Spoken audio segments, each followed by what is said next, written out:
as if we didn't think that running it back could also add on to another Panther. And now Tomas Nosek will be another Panther who will remain in South Florida.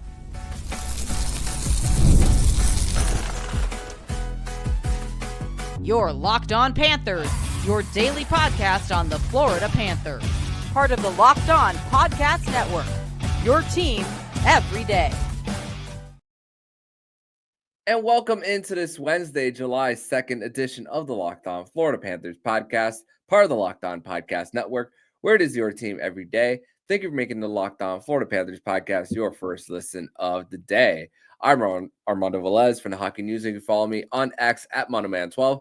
That is Jacob Winans. You can follow him on X at JakeW_8. Shout out to the everydayers who come back here and get your daily Florida Panthers fix.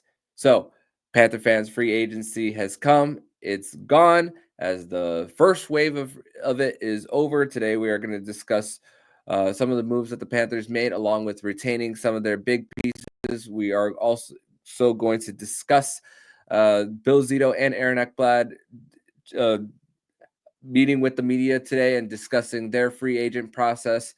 And we are going to discuss in segment number 3 where some of the other UFAs for the Florida Panthers decided to sign. And if we have time, we will give our biggest winners and losers of free agency. So, Jacob, welcome back to the show.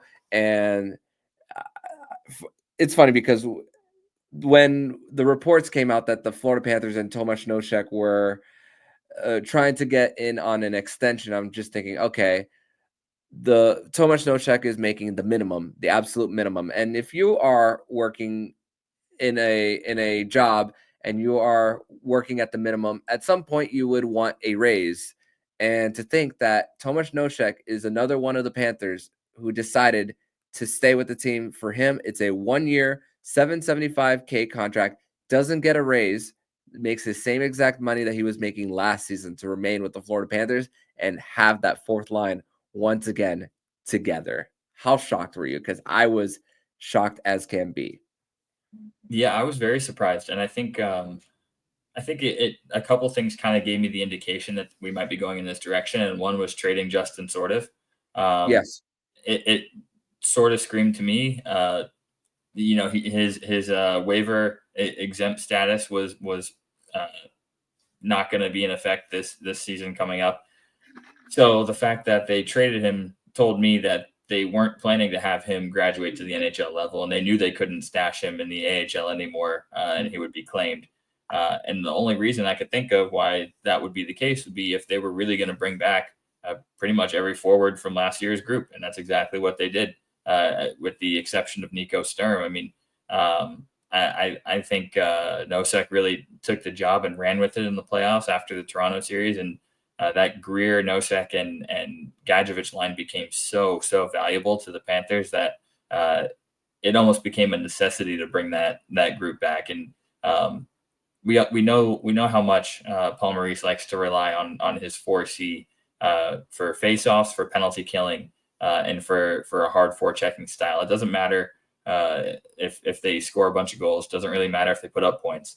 It's about playing defense first, winning faceoffs, penalty killing, and forechecking for the guys who play on that line. It's unfortunate that Kevin Stenlund ended up really getting a payday after excelling as the Panthers 4C, but Nosek came in and filled that hole to a T, and getting to keep him without even having to raise his pay. It's huge, and it's also unselfish from Nosek because the fact that he's sticking around and didn't demand an increase in his salary, that the Panthers really need every single dollar and every single penny that they can save against the cap right now. And he's agreed to come back at the same salary. That really says something about the player and the character of the player. And I think we should all be appreciative of Nosek for coming back at the same salary.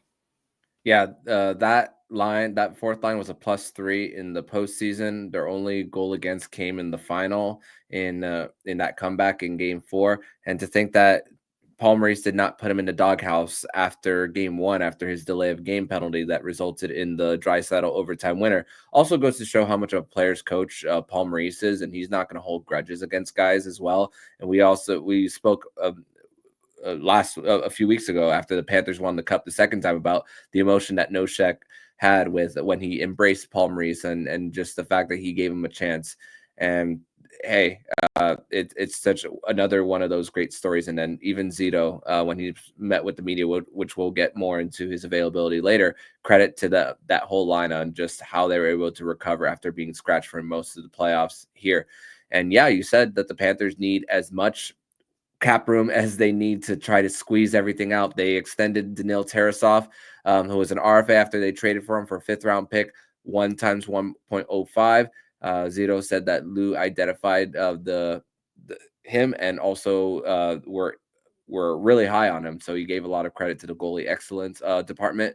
They also signed Jeff Petry, veteran defenseman, former 2nd-round pick from the 2006 draft, right-handed shot, more of an offensive guy. I don't think he'll be playing the same role as necessarily OEL and Nate Schmidt. So that is not really my expectation there. I'm expecting Uvis Balinskis to really take that role. I'll be surprised if Jeff Petry, with the exception of injury, will play more than half of the games this season. So your thoughts on the Panthers filling in the rest of the lineup at this point, because they also signed Nolan Foote to a 2-way, and they also signed and we'll get to the 2 other signings as far as goaltenders in just a bit. But as far as like the current lineup for the Panthers, what are you thinking about those? Yeah, I think Petry's an interesting one.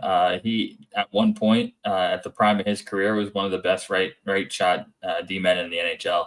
Had some great years with Montreal. There was a time back when Dale Talon was GM where we know the Panthers were after him in a trade back then when he was really at the height of his career. So obviously he's 37 years old. He's winding down and wants a shot to contend for a Stanley Cup at this stage in his career. I love that the deal is league minimum and comes with a lot of bonuses that he can achieve. If there's injuries, then he'll absolutely get a chance to do that. It definitely speaks to the Panthers being an organization that is attractive to journeymen and to guys later in their career trying to either win before they retire or guys who are trying to boost their value one more time. It's been the case the past couple of years. I mean, you saw even going back to Radko Gudas, played the best hockey of his career here in Florida and ends up getting a huge contract with the Ducks. Mark Stahl looked like he was at the doorstep of retirement and comes to Florida and plays second pair minutes all the way to the Stanley Cup final. Then you have OEL and you have Nate Schmidt, which we all know what those 2 guys produced in roles where they had to come revitalize their career. So Jeff Petry's going to get an opportunity. The Panthers definitely needed an extra right shot, given that Ekblad's got a pretty extensive injury history, and I'm sure he'll miss a handful. That's something you expect. He's not going to play a full 82. That's the nature of the way he plays the game. And having an extra right shot is big. So even if he starts as a 7th D, he's a good veteran presence to have. And Nolan Foote is a very interesting signing to me. I think analytically, he might be a hidden gem. I think he has some real potential. If he starts in Charlotte, that's the expectation. He'll perform well in Charlotte. But if he gets an NHL opportunity, that's a guy with some sneaky potential and could really contribute. He's probably my favorite signing of the day, but we can get more into a couple of the other guys as we get later on in here. Yeah, former 1st-round pick from the 2019 draft from the Tampa Bay Lightning, hasn't played more than 10 games in an NHL season. Did play some time with his brother Cal Foote, who is currently under trial for the thing that went on in the 2018 Canadian World Junior scandal in London, Ontario. So, and he's also the son of current Vancouver Canucks coach Adam Foote. So there's also a family relation there. Also, the Panthers signed 2 goaltenders. One of them is a draft pick of theirs, Kirill Grishimchuk, to a 2-year entry-level deal. He was a 5th-round pick in 2021. He was getting close to the signing age. And by the way, with the CHL and the NCAA agreement, all the signing periods for all the leagues are now going to become universal, the same. So the confusion between, I mean, CHL is 2 years, while NCAA is 4. But still, the fact that it's now under the same, it's going to be the same, is great. And also Brandon Bussey, who played with the Providence Bruins this year, over a 900 save percentage, around 2 GAA. He was not the starter during their postseason. It was actually Mike DiPietro, who played for the Providence Bruins, who the Checkers beat. But still, high upside. And once again, they're trying to see what they can find for life after Sergei Bobrovsky. Definitely. And I think when you look at the goaltenders, I think Bussey's going to be perfectly good AHL goaltender. I think he'll start the year as the number 3. Boston was very high on him at one point, and just with the tandem that Boston ran over the past few years, having Swayman and Ullmark for a few years there, he was just blocked. He had really no way of getting to the NHL. But that definitely is not a knock on him as a player. I think he definitely has NHL backup potential. And I think right now he'll be a great third goalie. But the guy I'm excited about today is Kirill Gerasimyuk. I think he could be the Panthers goalie of the future. Just a quick glance at his numbers. I mean, we don't all get to watch a whole lot of Russian hockey here, but his numbers are absolutely absurd in Russia. I mean, I think 23-24 season in the MHL, he had a 953 save percentage over the whole year. Goals against was at 1.5 and won a league championship. And if you look, he's played in the MHL, the VHL. He's played in a couple of different leagues over there. So that's the junior league and then the equivalent of Russian AHL. He hasn't had below a 920 save percentage in the last 5 years. Amazing. And he's only 21 years old. So that's a kid who he's got some really high potential. And I think the Panthers are going to really see that he might be a gem and he could be the heir apparent to Sergei Bobrovsky. And then, you got Tarasov, you got Bob, you kind of have this Russian goalie pipeline now that Cooper Black as well. You have Cooper Black in the AHL, the 6'8" kind of monster of a goalie. So you've got a couple of different prototypes. You've got the big guys like Tarasov and Black, and then you've got Gerasimyuk, who's 6'2", 180, so very similar to the Bob build. And it's like you have a couple of options and a couple of different goaltending styles. And I think the Panthers might be in really good shape right now as far as goalies are concerned, both now and for the future, because there's definitely some high potential behind Bob that could replace him when the time comes. Which is super exciting. But we're going to transition over to segment number 2, where we're going to discuss more about Aaron Ekblad and Bill Zito's meeting with the media on Tuesday, and we'll discuss our thoughts on what they had to say. We'll discuss that more next here on the Locked On Florida Panthers podcast. Today's episode is brought to you by Monarch Money. And ever wish managing your money felt easier? With Monarch Money, it can. Whether you're growing your savings or planning a big purchase, Monarch puts you in the driver's seat. It's like having your own CFO giving you full visibility and control over your finances. Monarch is more than a budgeting app. It's a complete financial command center. You can track your accounts, investments, and spending in one place. So in addition to managing your money, you could also build wealth. And so there were some subscriptions that I didn't know that I still had. And thanks to Monarch Money, it made me aware of those subscriptions in order for me to cancel some of them. So thank you, Monarch Money, for making me aware of that. And take control of your finances with Monarch Money. Use code LOCKEDONNHL at monarchmoney.com for 50% off your first year. That's monarchmoney.com, code LOCKEDONNHL for half off of your first year. Segment 2 here on this Wednesday, July 2nd edition of the Locked On Florida Panthers podcast. Thank you once again for making the Locked On Florida Panthers podcast your first listen of the day. Armando Velez here with Jacob Winans here on another edition of Winans Wednesday. And Jacob, the Aaron Ekblad and Bill Zito spoke to the media today. Zito's was in person at the Baptist Health Iceplex as development camp is going on.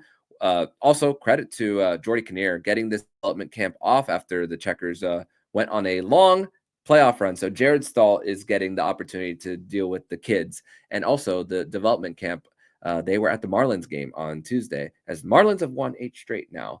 So we'll see what happens from there. And we also need to not have development camp happen in the same week as free agency, so that we could talk about both in separate weeks. That's just my request personally.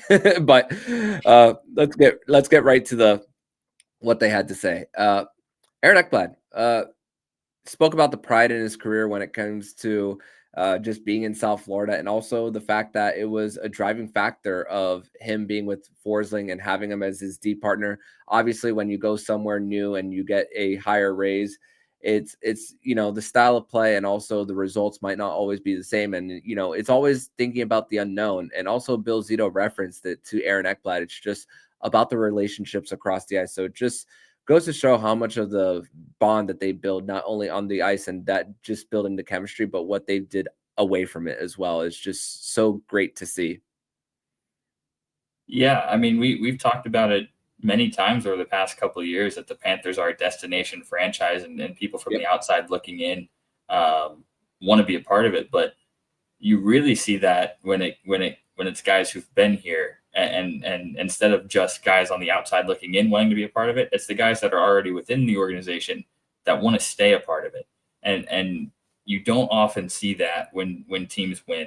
And it's not just hockey; it's across all sports. When teams win championships, guys get paid. They get big offers to go elsewhere. Teams break up, and like Brian Lomberg said last year, we live together forever after this one. Yeah. And championship teams, I guess I don't know what the word would be for it, but in theory, yes, your team is together forever, united by that championship. But the Panthers seem to actually literally want to be together forever, because these guys are lining up to sign contracts for 6, 7, 8 years to stay with the team, keep this group together, and everyone is taking discounts. And I think a lot of that starts with Barkov and Tkachuk, both coming in at 10 and 9.5 in their AAVs, and I don't think a single guy is going to stand up there and say I'm more important than Barkov. I deserve a higher salary than Barkov. I think when you have your captain taking a reasonable salary, everyone's going to follow behind. And I think on the defensive side, I mean, Gus Forsling set the example when he took a huge discount to stay. Everyone follows suit, and they're like, this guy is taking a discount. This guy's taking a discount. Who am I to be the guy who breaks the bank and causes us to split this team up? And I think that unselfishness, the Panthers deserve every amount of success they're having when every single player that comes up for a payday, within reason, is taking a discount to stay a part of the group. There's something special about this culture right now, and I think it's rare. You don't really see this much in sports, where championship teams are able to run it back with more or less the entire same group, just based off of the players' unselfishness. Yeah, and even Aaron Ekblad even said it in his decision, that it says it's easy to want to stay here, and credit to him that he spoke about how it was stressful. Both sides are playing hardball, but he also feels that it was the right deal and that he feels respected, and that it's a huge weight off his shoulders. And also he spoke about the poker group, how there's going to be more raised in the buy-in. So the fact that there's 2 different group chats for the actual team, and then the guys who like to play poker. So I wish I were a fly in the wall to see how those how competitive those guys can get, and maybe even the chirping as well of what goes on in between the guys as well. But one thing that stuck out with Bill Zito and what he said was how humble he was in his response, and just the ability to fit everyone. And Bill Zito was quick to say it was them. And, you're the GM, you're constructing the team, but also for Bill Zito's awareness to know that he's not the one on the ice taking the hits over and over again. He's on the team playing. Yeah, he's on the buses, but he doesn't need to be the one to be riling up the group. And we talk about how player driven this is, and the fact that they do it themselves, and the fact that he's the one who puts the ingredients together. He's not the one who cooks it. He gives Paul Maurice the ingredients, and he allows to use the resources in order to provide the ingredients. and that's the great thing about what Bill Zito is been able to do, and says it was them. And he said even this quote, he felt for a long time that it was them who wanted to make the decision to stay. So he thinks that it was made a long time ago. So humble response by Bill Zito. I thought so too, and that's kind of been his entire personality since he took over the GM job. You could easily see him sit up there and have a bad attitude and demand attention. And I mean, he's been snubbed for GM of the year 3 years in a row. He definitely could have a chip on his shoulder and be upset about it, and want some credit for the good work the great work he's done. But he's a team first guy, the same way every player in that locker room is a team first guy. And I think it says a lot about his character as a GM, giving the players the credit. He knows that these guys are taking deals that are below what they could get on the open market. That is no secret. And he knows that when they do that, most of the public is not crediting them for being unselfish. Most of the public is complaining about tax-free state and the Panthers have an unfair advantage and all these ridiculous arguments. So if no one is going to credit the players for being unselfish, he's going to credit the players for being unselfish. He's gonna put the praise on his own guys, and I respect him for doing it. And I think there's a really rare synergy that you see right now between Zito and Maurice. They're so in sync and in tune with what this roster needs. Who's essential to keep and who's not, and what they need to add. And like you said, it's about the ingredients. He's the best in the business right now at putting the right ingredients. And right now, Paul Maurice is the best chef in the league too, because he knows how to take those ingredients and put together something special. So I think we're very fortunate, and we've talked about this so many times. It reminds me so much of Pat Riley and Eric Spoelstra in their best years with the Heat. How every single move that they made and every single roster construction they put together just seemed to be a step ahead of the rest of the league. And I think that's where Zito and Paul Maurice are right now. Yeah, it truly is like the Midas touch as well for how they've been able to put it together. Also, he spoke about Marchand's personality and how they wanted to make that work. And I mean, when you really also think about it, when you think about how this roster is constructed, only 3 of them are actual Panthers draft picks. I mean, if you count Kulikov, but he left and then came back, it's 4, but 3 who stayed the whole time. We talk about the Vegas Golden Knights and their misfits. I mean, you could argue that it's Panthers and they are a fair share of misfits. When you think about Brad Marchand saying thanks, fill in the blank for the team on his Instagram story, when it comes to that. So it's just great to see how a lot of players who were doubted elsewhere it's just been able to work here in South Florida. And no update on Matthew Tkachuk, by the way. He was asked about that, but the writing's on the wall based on how the cap is looking. If you guys were to look on Puckpedia, but also he was asked on how they're going to handle a summer in how they deal with a short one once again. And he said that they need to be proactive. They need to be creative. So I trust that this front office is going to find a way in order to still give the team the necessary rest in order to still be ready for mid-April, which is the most important time of the year. It feels like Christmas, obviously, for us hockey fans. But we're going to transition over to segment number 3, where we are going to discuss some Panthers that we have to say goodbye to as they went elsewhere, and also were able to get a raise for themselves and their families. We'll discuss that more next here on the Locked On Florida Panthers podcast.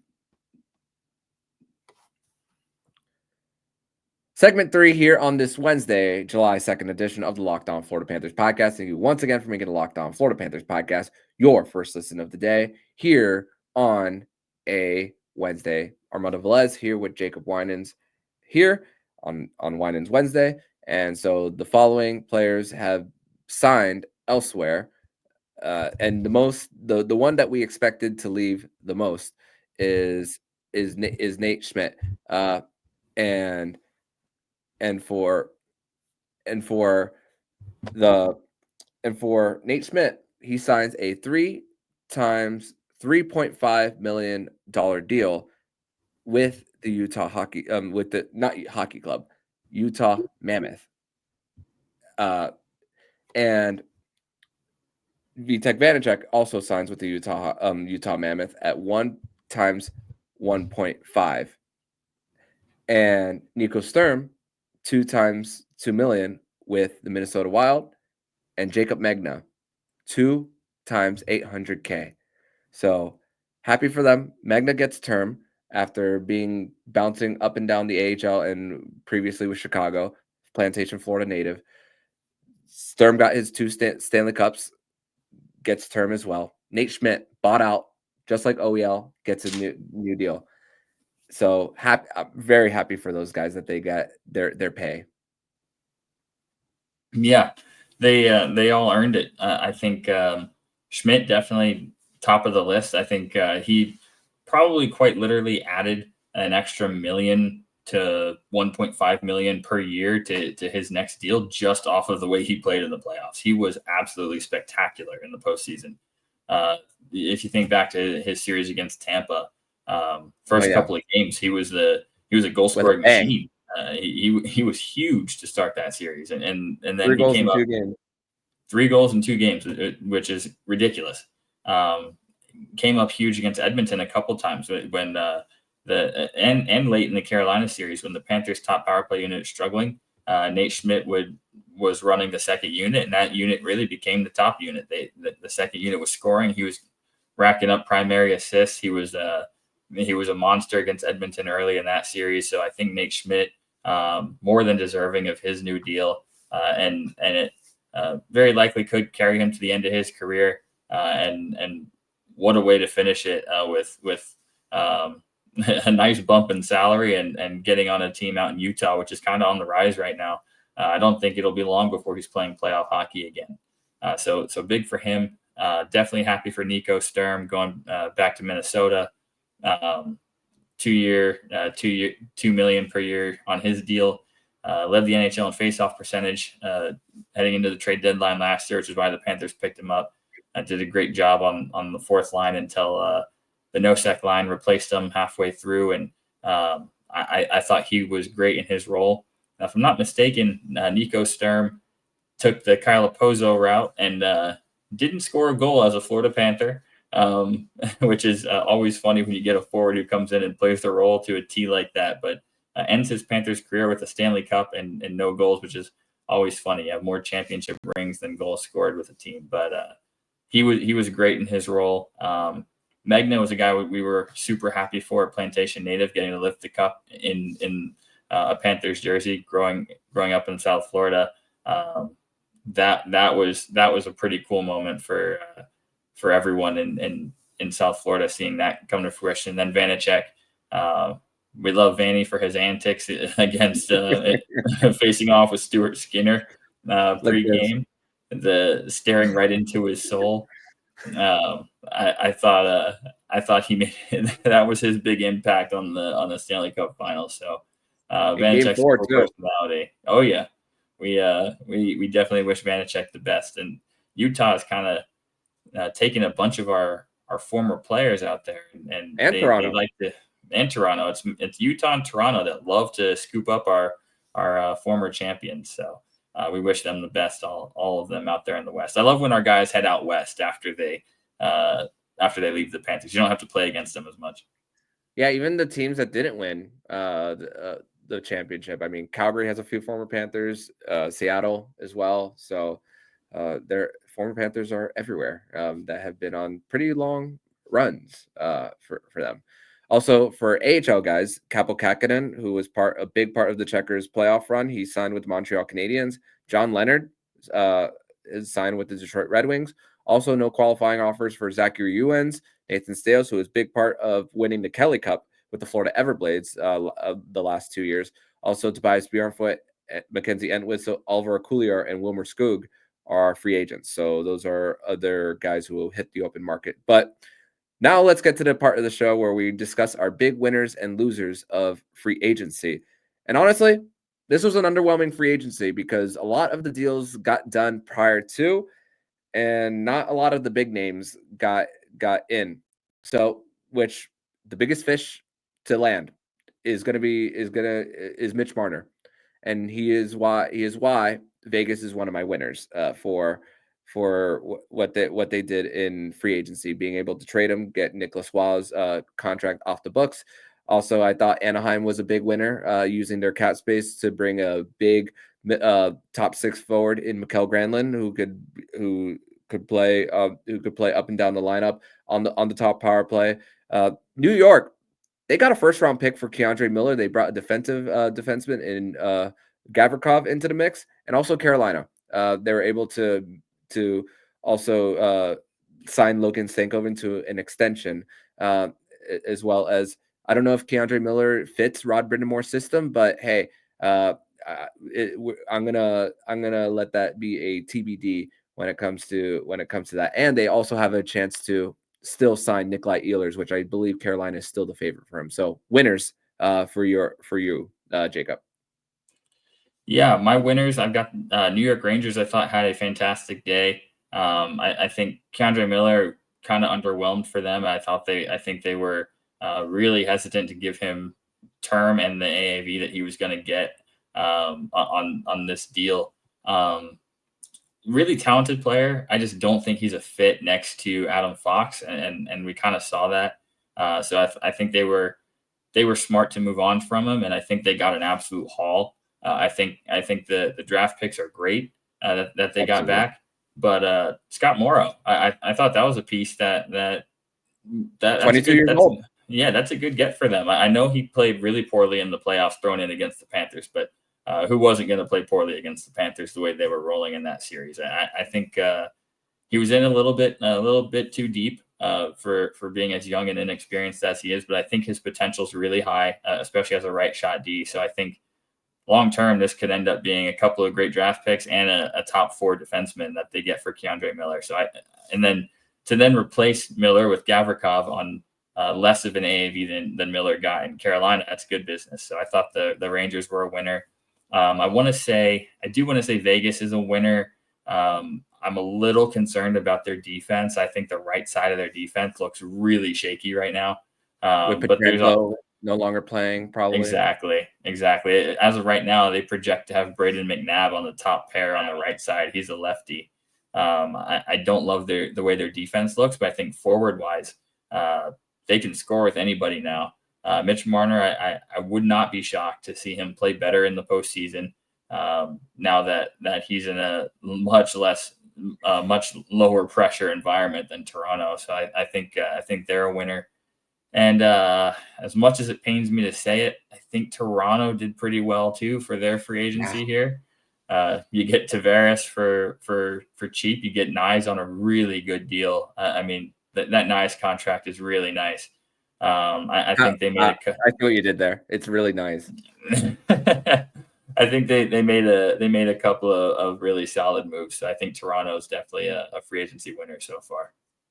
Yeah, no doubt. They also extended Stephen Lawrence 1.35 for 3 years. So he's from Ontario. He wanted to stay there. So the trade with Utah, the Michelli deal, that's a great deal. They got him for nothing, really. Yeah. Losers of this free agency period. Vancouver is one of them. I don't understand how you throw Brock Besser under the bus. You take him to free agency where he can't get the 8th year, and then he comes back. I get it's a not wanting to change locations, but the whole story was, they can't afford to keep him and everything. So and then the fact that they extended Thatcher Demko for just over $8 million when he's had injury issues, I thought he was going to be a trade piece to possibly Edmonton at probably a reduced salary.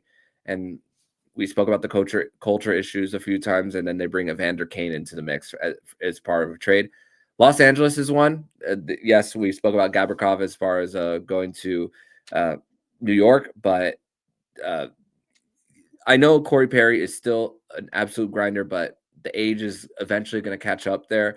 Cody Ceci, we've seen him in Edmonton in the final. We saw him in Dallas, and we see how if you have to shelter him a good amount of minutes or else he's going to get exposed.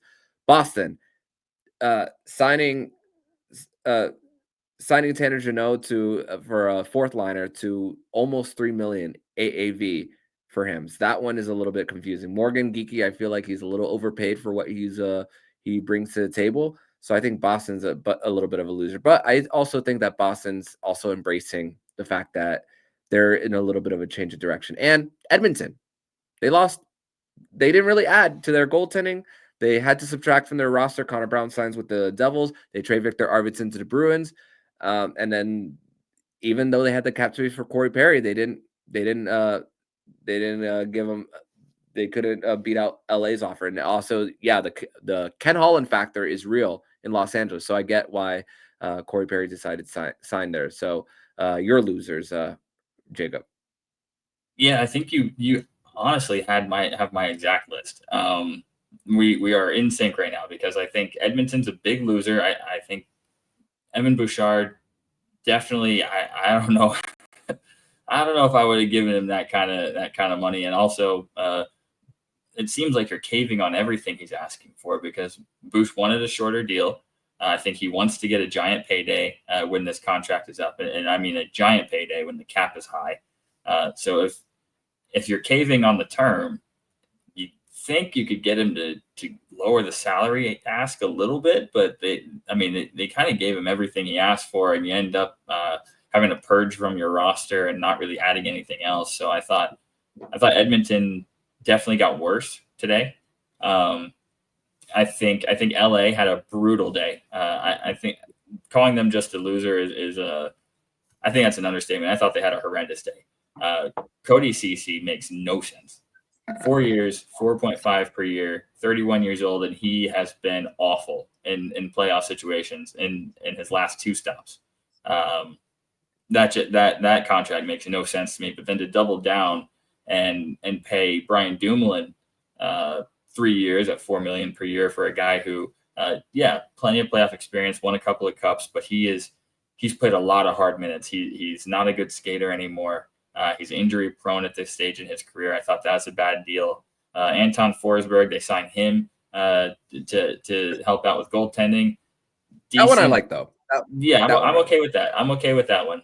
And then Corey Perry, I mean, yeah, he definitely showed he had a lot left in the tank, but how much is that really going to show in the LA system? It's not like he's going to be on Draisaitl's wing or McDavid's wing anymore. Corey Perry doesn't create his own offense at this stage in his career. So who's going to generate offense for him in that LA system? I just don't know. So LA is a big loser for me. I think Boston's a loser. I cannot really justify the fact that they didn't want to pay Marchand his ask, but then you're going to give that same amount of money to Jeannot and Arvidsson combined. I don't get that at all. That just makes no sense to me. And I think if you're going to embrace the rebuild, you're going to embrace the tank. You do that by getting veterans on short-term deals. You don't sign veterans with long-term contracts that are much harder to trade. When you're rebuilding, you want to get veterans on short deals that you can trade at deadlines and get additional picks. You're not trading Tanner Jeannot anytime soon, and I don't understand why you sign into that deal. So I thought Boston had a really rough day. I do think the Morgan Geekie contract, the extension they gave him, may turn out to be a pretty good deal. He had a breakout season, but again, he might struggle going forward. His shooting percentage is really, really high this year. It doesn't look sustainable, and he's going to be on 30 goals. He's going to be on bad teams for the next couple of years. So how much is he really going to produce at that cap hit? LA, I thought Edmonton got worse. I think Boston had a tough day. Who was your other pick for Vancouver? Vancouver. They're not as big of a loser for me. I do think they're a loser. I think keeping Besser is good, but they could have kept his AAV lower if they had given him that 8th year. So I don't understand why you don't do it. Evander Kane, that's a just weird trade to me because sure, you might add something to your lineup, but you're helping your biggest rival out of cap hell. Like, why would you do that? And then Connor Garland, that contract might turn out okay, but 6x6 for a guy who's really, really small and maybe isn't going to produce his own offense long term. I don't know. Questionable moves there. But big loser for Vancouver is their own fans. Why are you jumping your new trade edition in the street? Yeah. Why are we beating up Evander Kane after he just got traded to you? That's right. I forgot about that. But I actually really like Connor Garland. He has a little rat in him as well. So definitely. He'd be a wonderful Florida Panther. Yeah. But I got it. So all right. Well, that's going to do it for this edition of the show, recapping free agency. You can follow Jacob on X at JakeW_8. You can follow me on X at Monoman12. And we'll be back here on continuing this week, and we'll discuss more of the Panthers cap as they still have a decision to make on Evan Rodriguez and also what to do with Mackie Samoskiewicz's contract. So, Jacob, thank you so much for joining me, and I'll see you next week, my friend. Can't wait. Thanks. And if you like what you're hearing, please subscribe to the podcast to be notified every single time the Locked On Florida Panthers podcast jumps into your podcast feed. Don't forget to also subscribe to the other shows in the Locked On NHL network, including Locked On NHL, Locked On Fantasy Hockey, Flip Livingstone and Steel Roden, and Locked On NHL Prospects. Thank you once again for making Locked On Florida Panthers podcast your first listen of the day. So I'm Armando Velez with Jacob Winans, and you've been listening to Locked On Florida Panthers podcast, part of the Locked On Podcast Network, where it's your team every day.